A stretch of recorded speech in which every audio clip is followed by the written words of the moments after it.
Hi guys, আসসালামু আলাইকুম। It's me Roshni. Welcome to our another new blog. কেমন আছেন আপনারা সবাই? আশা করি সবাই অনেক ভালো আছেন। আল্লাহর রহমতে আমরা অনেক ভালো আছি। আইসক্রিম দেখলেই যে কোনো বয়সের মানুষেরই খেতে ইচ্ছা করে। তারপর যদি আবার আইসক্রিমটা হয় একটু ডিফারেন্ট টাইপের, তাহলে তো কোনো কথাই নাই। আর আমি ঘরে বসেই সাধারণ আইসক্রিমটাকে কি করে একটু অসাধারণ করলাম তাই নিয়ে থাকছে আজকের ভিডিও। সো না টেনে পুরো ভিডিওটি দেখুন। আই হোপ আপনাদের সবার অনেক ভালো লাগবে।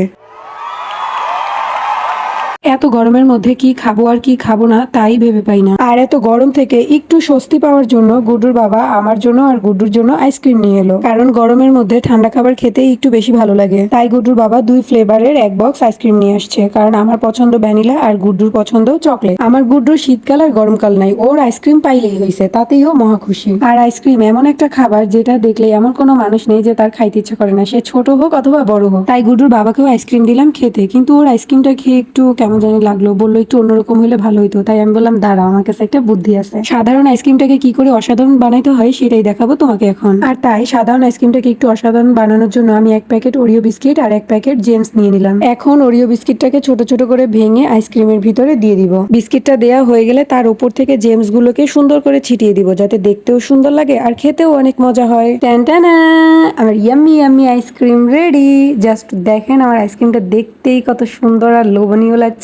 আপনারাও চাইলে কিন্তু আমার মতো একটু বুদ্ধি খাটিয়ে যে কোনো সাধারণ জিনিসকে বানিয়ে ফেলতে পারেন অসাধারণ। আমার আইসক্রিমটা খেতে কিন্তু আসলেও খুব মজা হয়েছে, সেটা কিন্তু আপনারা গুড্ডুর বাবার রিয়াকশন দেখেই বুঝতে পারছেন। আর আমার গুড্ডু তো আরো মহা খুশি, কারণ তার জেমসও অনেক পছন্দ, আইসক্রিমও পছন্দ, তারপর আমার হচ্ছে ওরিও বিস্কিটই পছন্দ।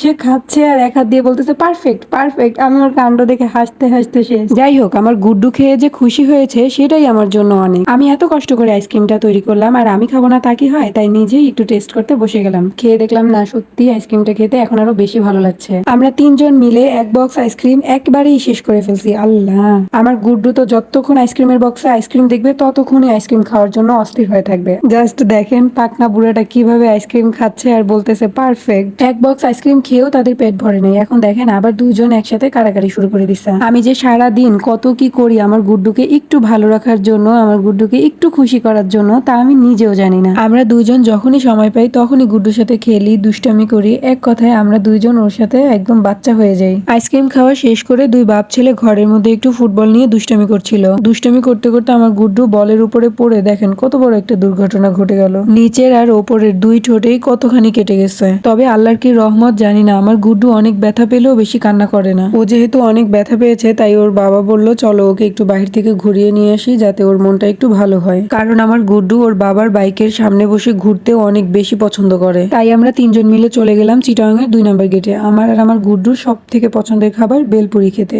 আমরা বেলপুরি খেতে যাচ্ছি, আর ততক্ষণে আপনারা আমার ভিডিওতে একটা লাইক দিয়ে আমার চ্যানেলটাকে সাবস্ক্রাইব করে দেন। Tata, bye bye. আর আমার আজকের ব্লগটা এই পর্যন্তই। দেখা হবে অন্য কোনো ব্লগে। ততক্ষণ পর্যন্ত ভালো থাকবেন, সুস্থ থাকবেন আর আমাদের জন্য বেশি বেশি দোয়া করবেন। আল্লাহ হাফেজ।